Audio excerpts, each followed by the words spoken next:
ஐநார் நாகேந்திரன் உங்களோட எல்லாம் பேசிட்டு இருக்காங்க. ஆனா அண்ணாமலை வந்து டிடிவிலையும் அவரு எங்களோட பேசிட்டு தான் இருக்காரு. அவர் தனியா பேசுறாரு. எடப்பாடியார் பயணத்துல சரியா வருதாங்க சார் அந்த டீலிங் எல்லாம் சரியா வரும். கூட்டி கழிச்சு பாருங்க. எடப்பாடி பழனிசாமி திமுகவை வீழ்த்துவதற்கு அனைத்து இந்திய அண்ணா திராவிட முன்னேற்ற கழக பொதுச்செயலாளர் புரட்சித் தலைவர் எடப்பாடி தலைமையிலான என்டிஏ கூட்டணி வெற்றி கூட்டணியாக நமக்கு அமையும். தமிழ்நாட்டு மக்கள் அதை வெற்றி அடையும். நான் ஏன் கேட்கிறேன்னா எடப்பாடி பழனிசாமி தவிர எந்த சாமியா இருந்தாலும் ஏற்றுக்கணும் டிடி பேசுறாரு. அவரோட அண்ணாமலை பேசுறாரு. அவர் பாஜக அதிகாரப்பூர்வ நம்ம இல்ல. அதனாலவே அதாவது உங்களுக்கு ஏன் கவலை? அவர் அதிகாரப்பூர்வம் இல்லையா? அவருக்கு பதவி இருக்கா, பதவி இல்லையா?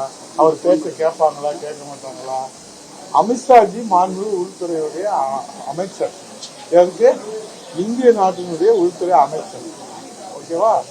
இப்ப இந்தியா முழுவதும் மாண்புமிகு பாரத பிரதமருடைய எண்ணங்களை செயல் வடிவமாக்கக்கூடிய பொறுப்பையும் கடமையும் தன்மையும் கொண்டு அனைத்து மாநிலங்களுக்கும் நேரடியாக சென்று வெற்றி ஊக்கம் பகிர்ந்து அங்கே வெற்றியை உறுதி செய்கிறார்கள்.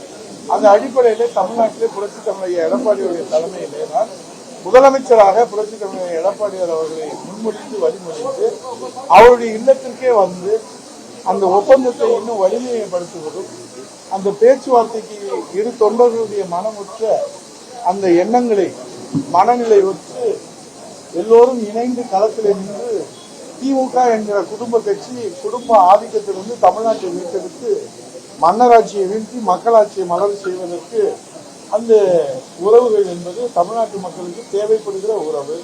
இபிஎஸ் கூட்டத்துல வந்து டிவிக்கு கொடியெல்லாம் வர்றாங்க, போஸ்டர்லாம் வந்து எடப்பாடிக்கு தொண்டர்களுடைய எண்ணங்கள், தொண்டர்களுடைய மனநிலை, தமிழ்நாட்டு மக்களுடைய மனநிலையினுடைய பிரதிபலிப்பு தான் அந்த காட்சிகளாக நமக்கு புரிகிறது. நன்றி, வணக்கம்.